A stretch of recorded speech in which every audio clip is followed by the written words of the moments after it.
देखिए शाहजी, बात असल ये है कि अगर हम समझ जाएं कि मूडी क्या है, हिंदुस्तान कैसा मुल्क है और हिंदुस्तानी क्या हैं। मिसाल के तौर पे अब तो एक स्पोर्ट बन गया है, खेल हो गया है कि जब वो देखते हैं कि मुसलमान इंडिया में कोई औरत के साथ बात कर रहा है और वो इत्तेफाकन अगर हिंदू है तो वो कहते हैं कि ये रोमियो बनना है, उसको मार देते हैं। अगर वो बीफ खा रहा है, वो कहते हैं गोश्त खाता है, उसको मार देते हैं। अगर वो वंदे मातरम नहीं गाता है, Vande Mataram by the way उनका नेशनल सॉन्ग नहीं है, वंदे मातरम एक और सॉन्ग है जो मुसलमानों के उलेमा ने हिंदुस्तान में कहा है कि आप इसको ना गाएं इसलिए कि ये आइडल वर्शिप के अमाउंट करता है, वो मार देते हैं उनको। अगर मुस्लिम कश्मीरी हो वैसे ही आप एक फेवरेट उनके टारगेट बन जाते हैं। अब देखिए, मुसलमानों को मारना मूडी के लिए बहुत इलेक्टोरली और शायद स्पिरिचुअली भी उसके लिए रिवॉर्डिंग लगता है, इसलिए कि अब ये जो शेल कर रहे हैं लाइन ऑफ कंट्रोल में, क्यों इतना शेल करते हैं? ये इतना शेल करते हैं, हमारे गांव वालों बेचारे इनोसेंट्स को मार देते हैं।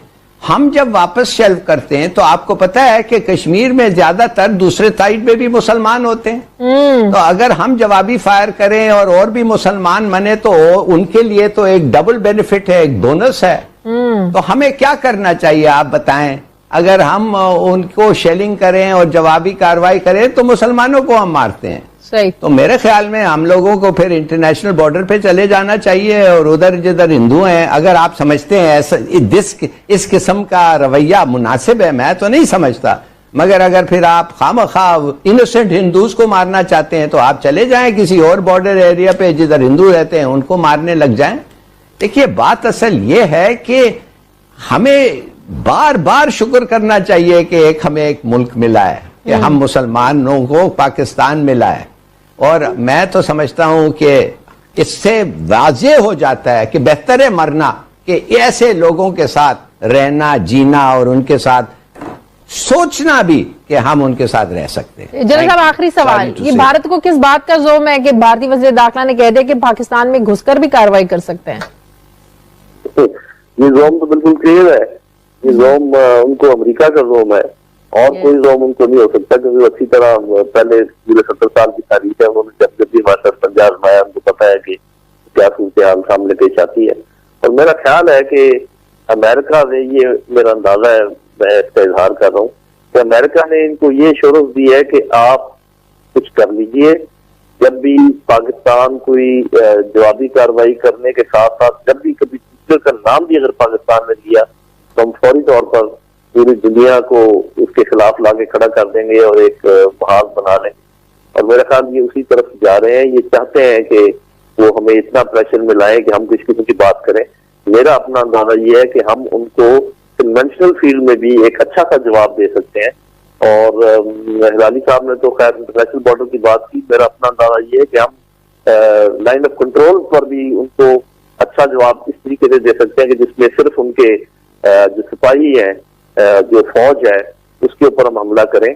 और मेरा ख्याल है अभी हम बिल्कुल जस्टिफाइड है और मेरा अपना अंदाजा भी है कि शायद ये कुछ दिनों में हो भी जाए।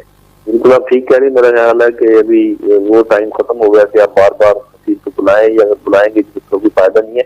मेरे अपने अंदाजे के मुताबिक ये जब से अमेरिका और इंडिया का नेक्सस अच्छे तरीके से स्ट्रॉन्ग बन गया है इस इलाके में, जिसका मैं जिक्र करता रहता हूँ कि इनबैलेंस है, तो उसका इजहार है जो आपको ये नजर आ रहा है। लेकिन ये आपकी बात दुरुस्त है, मैं इसकी पूरी तायीद करता हूँ कि जब तक हम कोई खातिर खा इसका जवाब नहीं देंगे उस वक्त तक हिंदुस्तान की तरफ से किसी वो खातिर खा जवाब जो है वो कैसा होना चाहिए, कैसा हो सकता है जनरल साहब? मेरा जवाब की तो एक पूरी अरे है, मतलब एक लाइन है। इसमें सबसे पहली बात तो ये है कि हमें जितनी सख्ती से इसको डिप्लोमेटिकली और पॉलिटिकल लेवल पर, इंटरनेशनल लेवल पर हाईलाइट करने की जरूरत है, उसकी कमी। हमने इसको समझ लिया है कि ये रूटीन है और आपस में तो हम शेयर कर लेते हैं कि जितने लोग शहीद हो गए और इतनी वायलेशन हुई, लेकिन इसको हम इफेक्टिवली उठा नहीं सके। देखिए बात ये है, ये तो इतनी सीरियस बात है कि you can go to security council. आप कह सकते हैं कि दो न्यूक्लियर आर्म ममालिक के दरमियान इस किस्म की कशीदगी एक साइड पैदा कर रही है जिसके बहुत सीरियस कॉन्सिक्वेंसेज हो सकते हैं। और मेरा ख्याल है this is a fit case to be taken to security council. उसकी तो बात दूर है, हमने तो जितना शोर मचाना चाहिए था वो भी नहीं उठाया, क्योंकि उसके बाद जब आप कोई मिलिट्री एक्शन करेंगे तो वो फिर उसको एक कवर मिल जाएगा। लेकिन अगर आपने अभी करने की कोशिश की तो जो आपके साथ किस्म का इस बर्ताव किया जा रहा है दुनिया में, ये पूरी दुनिया। लेकिन एक तरफ हम अफगानिस्तान के बॉर्डर पर मसरूफ हैं, दूसरी जानिब भारत कंट्रोल लाइन की खिलाफ वर्जी करता है, तीसरी तरफ देखिए ईरान के रास्ते कलभूषण जैसा जो जासूस है वो दाखिल होता है। क्या भारत का यही असल एजेंडा है? इसमें तो कोई शक शुबह की गुंजाइश ही नहीं है।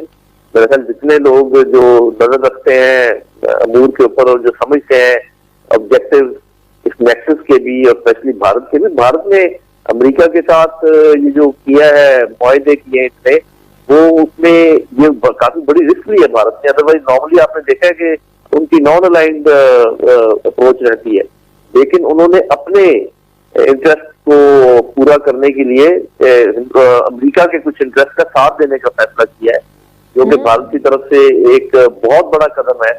और देखते हैं कि वो किस हद तक इसमें वो उनके साथ चलता है।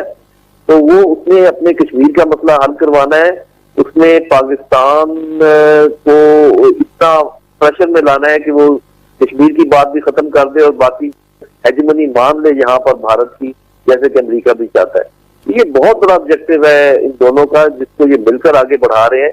हम इनको एक एक करके डील करने की कोशिश कर रहे हैं। बेशक ठीक है आप डील अलग अलग करें, लेकिन हमारी लीडरशिप को इस चीज का इदराक बिल्कुल मुकम्मल होना चाहिए कि ये एक ही एजेंडे को परसू कर रहे हैं। America and India at this time, India अपने उसमें से जो अपना काम पूरा करने की कोशिश कर रहा है, विशेष कश्मीर, और अमेरिका अपना, और दोनों मिलकर जो है ना सीपैक के पीछे लगे हुए हैं। चाइना को यहाँ पर अंडरमाइन करना चाह रहे हैं, ईरान पे नजर रखना चाह रहे हैं, पाकिस्तान के खासों पर नजर रखना चाह रहे हैं। तो इसमें तो कोई शक शुबह की गुंजाइश नहीं है। मेरा ख्याल हम बहुत लेट हो रहे हैं अपने जवाबी इकदाम में। इतना कुछ होने के बावजूद अभी तक हमने कोई खास कदम नहीं उठाया, और मैं आपकी इस बात की तारीफ करता हूँ कि हमें बहुत कुछ करने की जरूरत है जो अभी तक हम नहीं कर पाए हैं। क्यों नहीं कर पाए हैं इसका कोई मेरे पास तो खातर ख्याल नहीं। जनरल साहब साथ रहे, हिलाली साहब आप किस तरह का ठोस अमली इकदाम होना चाहिए पाकिस्तान की तरफ से? बात जब आप कोई मिलिट्री एक्शन करेंगे तो वो फिर उसको एक कवर मिल जाएगा।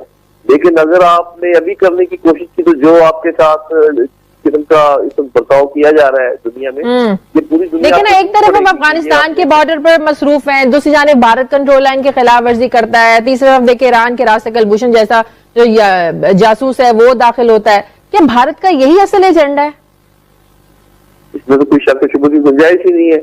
मेरे ख्याल जितने लोग जो नजर रखते हैं अमूर के ऊपर और जो समझते हैं ऑब्जेक्टिव इस नेक्सस के भी और स्पेशली भारत के भी, भारत ने अमेरिका के साथ ये जो किया है मुआहदे किए हैं इसने, वो उसमें ये काफी बड़ी रिस्क ली है भारत ने। अदरवाइज नॉर्मली आपने देखा है कि उनकी नॉन अलाइंड अप्रोच रहती है, लेकिन उन्होंने अपने इंटरेस्ट को पूरा करने के लिए अमेरिका के कुछ इंटरेस्ट का साथ देने का फैसला किया है, जो कि भारत की तरफ से एक बहुत बड़ा कदम है।